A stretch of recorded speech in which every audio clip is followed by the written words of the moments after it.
В кабинетах тепло, порой даже жарко. Батареи непривычно горячие после летнего простоя. В школе сегодня обучается 96 детей. Еще 67 малышей ходят в детский сад в этом же здании. С первого дня воспитанники одеты по-летнему. С сентября у нас все двери и окна открыты. И тепло, комфортно. Но зимой иногда бывает до 18 градусов, правда. Температурный режим всегда соблюдается 20-22 градуса. Но когда ветерок подует, конечно же, немножечко у нас прохладно иногда бывает. Но стараемся, чтобы дети всегда ходили в сменках. Да? В сменной обуви сейчас до зимы, до холодов всегда есть сменка. Если есть сменка, значит тепло в школе.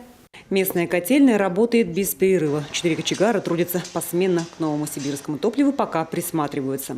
Чем лучше светится, тем лучше горит. Вот. И по объему. Если уголь крупнее вот такой, вот такие лучше топится. С Новосибирской области уголь доставляют в Ижму вагонами до станции Ираель. Оттуда уже большегрузами топливо развозят по муниципалитету. Заключили с новосибирской компанией договор на поставку угля для учреждения образования. Это 560 тонн угля.